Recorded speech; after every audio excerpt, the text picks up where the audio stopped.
नमस्कार दोस्तों, कैसे हो आप सभी। Bihar result target online classes में आप सभी का बहुत बहुत स्वागत है।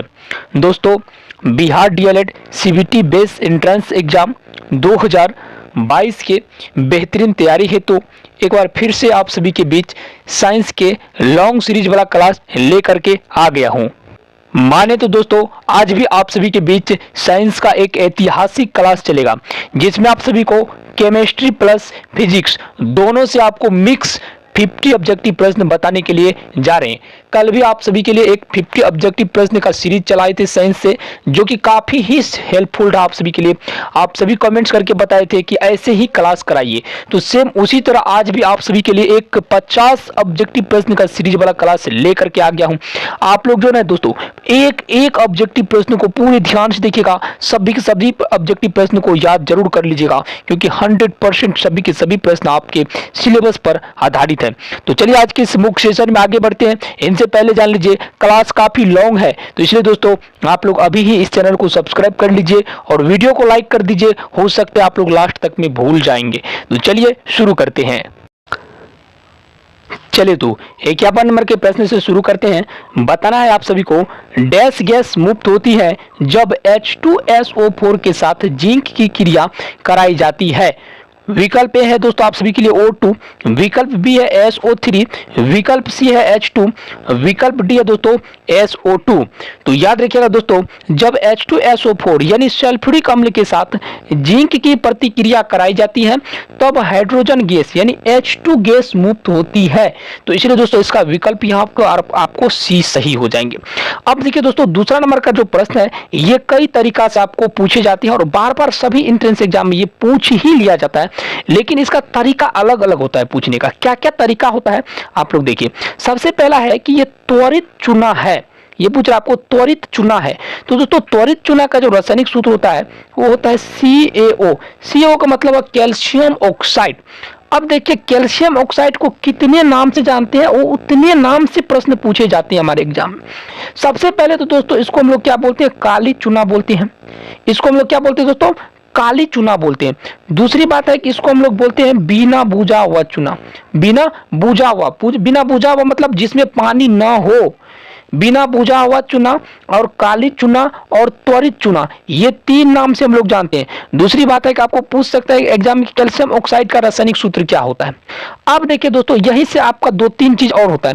जब CaO यानी कैल्शियम ऑक्साइड में जब हम लोग जल मिला देते हैं यानी H2O दे देते हैं, 2H2O, तब ये क्या बन जाता है, भखरा चूना बन जाता है, जिसको हम लोग CaOH बोलते हैं। इसका उपयोग हम लोग क्या करते हैं दोस्तों, दीवारों पर सफेदी के लिए करते हैं, समझ गए। लेकिन ये जो इसका जितना बताएं, काली चुना, बिना बुझा हुआ चुना और त्वरित चुना और कैल्शियम ऑक्साइड, ये सभी याद कर लीजिएगा, आपको अलग अलग नाम से आपके एंट्रेंस एग्जाम में पूछे जाते हैं, समझ गए। अब देखिए दोस्तों 53 नंबर का जो प्रश्न है, चलिए तो 53 नंबर के प्रश्न काफी इंपोर्टेंट है। प्रश्न है, ढला हुआ चूना धीरे धीरे हवा में CO2 के साथ डैश की पतली परत बनाने के लिए अभिक्रिया करता है। ऑप्शन में दोस्तों CaHCO3 का होल 2, बी में दोस्तों CaO, सी में दोस्तों CaOH होल 2 और डी में दोस्तों CaCO3। तो दोस्तों याद रखिएगा आप लोग, जो ढाला हुआ चूना जिसको हम लोग बुझा हुआ चूना बोलते हैं, वो धीरे धीरे CO2 के साथ अभिक्रिया करके वो क्या करते हैं दोस्तों, CaCO3 का पतली परत बनाते हैं। इसलिए दोस्तों इसका विकल्प यहाँ पे आपको डी सही हो जाएंगे। 54 नंबर का प्रश्न है, डैश शोषण के दौरान कोशिकाओं में ऑक्सीजन के साथ मिलकर के CO2 और पानी का उत्पादन करता है। ऑप्शन में दोस्तों सुक्रोज, बी में दोस्तों फ्रुक्टोज, सी में दोस्तों ग्लूकोज और डी में दोस्तों गैलेक्टोज। तो दोस्तों याद रखिएगा तो आप लोग, ये ग्लूकोज जो है ये शोषण के दौरान कोशिकाओं में ऑक्सीजन के साथ मिलकर के CO2 और पानी का उत्पादन करता है, ठीक है दोस्तों। तो इसलिए दोस्तों इसका राइट आंसर यहाँ पे ग्लूकोज हो जाएंगे। 55 नंबर का प्रश्न है, आयरन सल्फेट क्रिस्टल का रंग डैश है। तो याद रखिएगा दोस्तों, आयरन सल्फेट की क्रिस्टल का जो रंग होता है वो हरा होता है। इसलिए दोस्तों इसका विकल्प यहाँ पे बी सही हो जाएंगे। चलिए अगला प्रश्न को देखते हैं। अगला प्रश्न दोस्तों आप सभी के लिए यहाँ पे, जब लेड नाइट्रेट को गर्म किया जाता है तब डैश का उत्सर्जन पाया जाता है। ऑप्शन ए में दोस्तों N2O3, ऑप्शन बी में NO2, सी में NO और डी में दोस्तों N2। बताइए दोस्तों इसका राइट आंसर क्या होगा। याद देखिए दोस्तों, जब लेड नाइट्रेट को गर्म किया जाता है तब NO2 का उत्सर्जन होता है, इसलिए विकल्प यहाँ पे आपको बी सही हो जाएंगे। अगला प्रश्न है, sodium sulphate plus barium chloride से barium sulphate plus sodium chloride बनता है, यह डैश अभिक्रिया के लिए एक उदाहरण है। तो दोस्तों यह एक जो होता है ये द्विविस्थापन अभिक्रिया का उदाहरण है, इसलिए दोस्तों इसका विकल्प यहाँ पे बी सही हो जाएंगे। अगला प्रश्न है 58 नंबर का, चिप्स निर्माता सामान्यतः चिप्स को ऑक्सीकृत होने से रोकने के लिए डैश गैस के साथ चिप्स के बैग को फ्लश करते हैं। ऑप्शन ए में दोस्तों ऑक्सीजन, बी में दोस्तों नाइट्रोजन, सी में हाइड्रोजन और डी में दोस्तों कार्बन डाइऑक्साइड। तो याद रखिएगा दोस्तों, ये ऑप्शन नंबर यहाँ पे आपको बी यानी नाइट्रोजन गैस के साथ चिप्स के बैग को फ्लक्स करते हैं, ताकि वो उस पदार्थ में ऑक्सीजन का योग न हो सके और वो पदार्थ हमको 6 महीना 7 महीना तक बिल्कुल ताजी दिखाई देती है, इसलिए इसका विकल्प यहाँ पे आपको बी सही हो जाएंगे।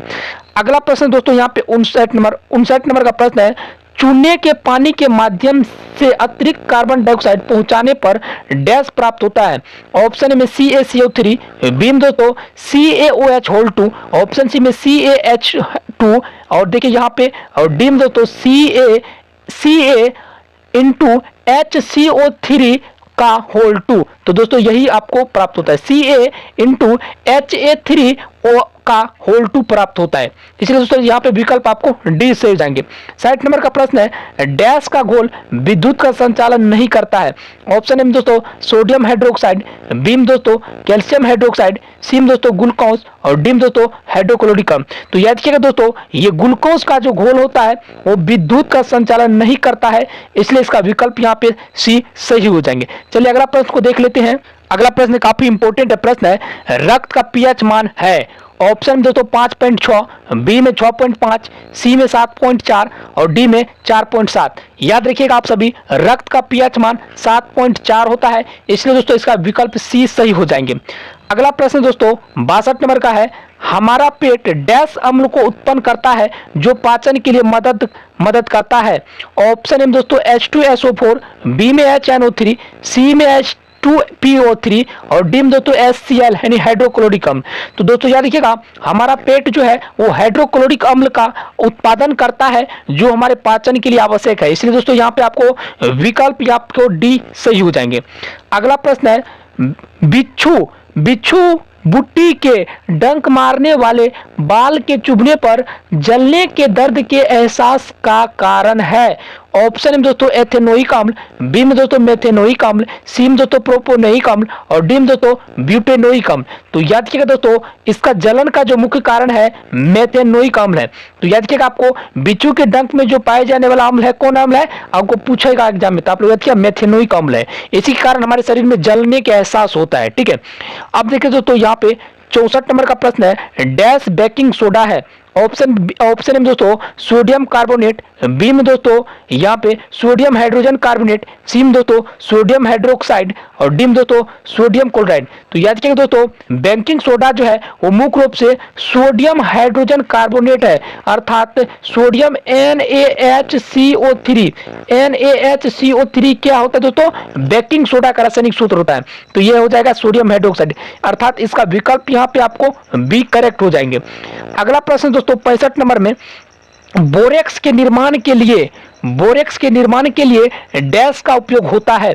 ऑप्शन में दोस्तों वॉशिंग सोडा, बी में बेकिंग सोडा, सी में दोस्तों सोडियम हाइड्रोक्साइड और डी में दोस्तों सोडियम सल्फेट। तो याद रखिए दोस्तों, बोरेक्स के निर्माण के लिए हम लोग वॉशिंग सोडा का उपयोग करते हैं, इसलिए इसका विकल्प यहाँ पे ए सही हो जाएंगे।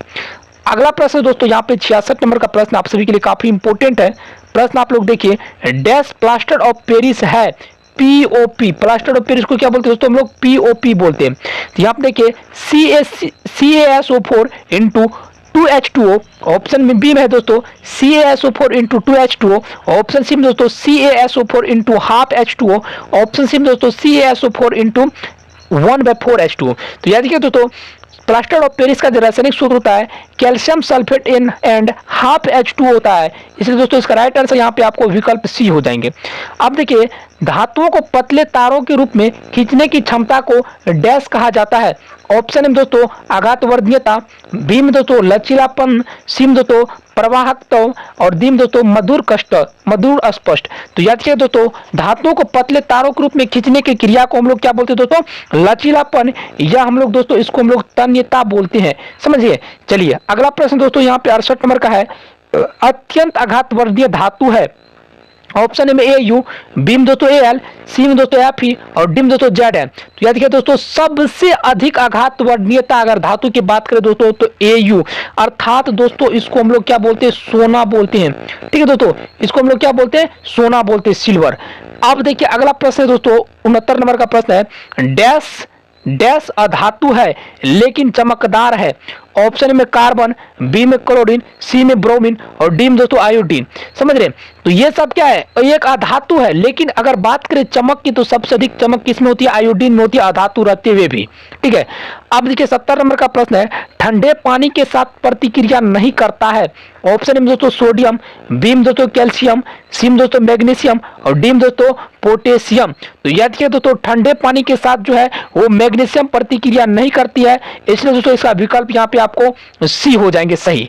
अब देखिए दोस्तों 71 नंबर का प्रश्न है, अत्यधिक तनु नाइट्रिक अम्ल HNO3 के साथ मैग्नीज के प्रभाव को डैश गैस बनती है। मैग्नीज के प्रभाव से डैश गैस बनती है, काफी इंपोर्टेंट प्रश्न है। तो याद रखिएगा दोस्तों यहाँ पे हाइड्रोजन गैस बनेगा, H2 बनेगा। अगला प्रश्न दोस्तों क्रियाशीलता का क्रम है, कौन सबसे अधिक क्रियाशील है। देखिए यहाँ पे बोल रहे एल्युमिनियम, एल्युमिनियम से अधिक मैग्नीशियम, मैग्नीशियम से जिंक, लोहा, लोहा से क्या है दोस्तों, जिंक। अब देखिए यहाँ पे मैग्नीशियम से एल्युमिनियम, एल्युमिनियम से जिंक और जिंक से दोस्तों लोहा। दोस्तों लेकिन याद रखिएगा आप लोग जो सबसे क्रियाशीलता का जो क्रम है तो क्या हो जाएगा दोस्तों, मैग्नीशियम के बाद आएगा एल्युमिनियम, एल्युमिनियम के बाद जिंक आएगा और जिंक के बाद क्या आता है दोस्तों, लोहा आता है। ठीक है। तो इसलिए इसका क्रम यहाँ पे 20 सही हो जाएंगे। अगला है दोस्तों सिनेबार है। सिनेबार कौन है, सिनेबार का यहाँ पे बोल्ड सूत्र बोल्ड है। तो दोस्तों यहाँ पे याद रखिएगा सिनेबार का जो रासायनिक सूत्र होता है वो होता है दोस्तों HGS होता है। क्या होता है, HGS होता है। याद रखिएगा आप लोग सिनेबार किसका रासायनिक सूत्र होता है, HGS का। ठीक है। और ये अगला प्रश्न 74 नंबर का, सल्फाइड अयस्कों को डैश द्वारा ऑक्साइड में परिवर्तित किया जाता है, काफी इंपोर्टेंट प्रश्न है। देखिए ऑप्शन में संयोजन, बी में अपचयन, सी में निष्ठापन और डी में भूनने। तो याद रखिएगा दोस्तों इसका राइट आंसर हो जाएगा आपको भूनने की क्रिया द्वारा जो सल्फाइड अयस्कों को ऑक्साइड में परिवर्तित किया जाता है, इसलिए दोस्तों यहाँ पे विकल्प आपको यहाँ पे डी करेक्ट हो जाएंगे। अगला प्रश्न दोस्तों 75 नंबर का, देखिए 75 नंबर का प्रश्न काफी इंपोर्टेंट है। आप लोग देखिए यहाँ पे क्या बोल रहे हैं, कह रहे हैं Fe2O3 प्लस 2Al से 2Fe लिक्विड, ठीक है, 2Fe प्लस Al2O3 प्लस उष्मा, इस अभिक्रिया को हम लोग डैश कहेंगे। तो दोस्तों इस अभिक्रिया को हम लोग उष्मीय अभिक्रिया कहेंगे, इसलिए इसका विकल्प यहाँ पे बी करेक्ट हो जाएगा। अब देखिए दोस्तों वायु के संपर्क में आने के कारण कुछ समय बाद चांदी के पदार्थ काले हो जाते हैं, इसका डैश कारण लेप है। तो दोस्तों इसका जो मुख्य कारण है वो सिल्वर क्लोराइड का मुख्य कारण। ठीक है। इसका मुख्य कारण क्या है दोस्तों, सिल्वर क्लोराइड का लेप। ऑप्शन नंबर यहाँ पे आपको सी करेक्ट हो जाएंगे। अब चलिए हम लोग अगला प्रश्न को देखते हैं। अगला प्रश्न भी दोस्तों काफी इंपॉर्टेंट है और आप लोग जो एक एक प्रश्न को आप लोग जो अपने दिमाग में एडजस्ट कर लीजिए, बहुत ही ज्यादा आपको हेल्प मिलेगा इन सभी प्रश्न से आपके एंट्रेंस एग्जाम में। 77 नंबर का दोस्तों प्रश्न है, कांच डैश का एक मिश्र धातु है। तो याद रखिएगा दोस्तों कांच जो है कॉपर और Sn का जो है क्या है, टीन का मिश्र धातु है। कांच से क्या है, कॉपर और टीन का मिश्र धातु है, Sn टीन का सूत्र होता है। ठीक है। अगला प्रश्न दोस्तों, बिजली के तारों को तोड़ने के लिए डैश मिश्र धातु का उपयोग किया जाता है, काफी इंपोर्टेंट प्रश्न है। कांच, पीतल, सोल्डर और इस्पात। तो याद रखिएगा दोस्तों बिजली के तार को तोड़ने के लिए जो उपयोग किया जाता है सोल्डर यानी टाका का उपयोग किया जाता है, इसलिए दोस्तों इसका राइट आंसर यहाँ पे आपको सी हो जाएंगे। अगला प्रश्न है CNG का मुख्य घटक क्या है। CNG का मुख्य घटक आपको पूछ रहे हैं दोस्तों। तो याद रखिए दोस्तों CNG का जो मुख्य घटक है वो मीथेन है, मीथेन यानी CH4 मीथेन। CNG का मुख्य घटक क्या, मीथेन है। चलिए ऑप्शन नंबर यहाँ पे करेक्ट हो जाएगा। अगला प्रश्न दोस्तों यहाँ पे वनस्पति तेलों के, काफी इंपॉर्टेंट प्रश्न दोस्तों, वनस्पति तेलों के हाइड्रोजनीकरण के लिए डैश का उत्प्रेरक के रूप में उपयोग किया जाता है। तो याद करिए दोस्तों, वनस्पति तेल के हाइड्रोजनीकरण के लिए जो उपयोग किया जाता है वो मुख्य रूप से दोस्तों NI का उपयोग किया जाता है। ठीक है, चलिए अगला प्रश्न दोस्तों, एथेनॉल का निर्जलीकरण डैश देता है। तो याद करिए दोस्तों, जब भी एथेनॉल का निर्जलीकरण किया जाता है तो वो जो होता है दोस्तों, वो मुख्य रूप से दोस्तों एथेन बनता है। क्या बनता है? एथेन बनता है। इसलिए दोस्तों इसका विकल्प यहाँ पे आपको सी हो जाएंगे। आप देखिए दोस्तों 82 नंबर का प्रश्न क्या कह रहा है। प्रश्न है, पानी में एसिटिक अम्ल के डैश घोल को, ठीक है, डैश घोल को विनेगर कहा जाता है। ऑप्शन में दोस्तों 5 से 8%, बी में दोस्तों 8 से 9%, सी में दोस्तों 4 से 6% और डी में दोस्तों 6 से 9%। तो याद किया दोस्तों, पानी में एसिटिक अम्ल के जो है दोस्तों, यहाँ पे 82 नंबर का प्रश्न जो है 5 से 8% घोल को विनेगर कहा जाता है। इसलिए दोस्तों यहाँ पे आपको ऑप्शन ए सही हो जाएंगे। 83 नंबर का प्रश्न देख लीजिए।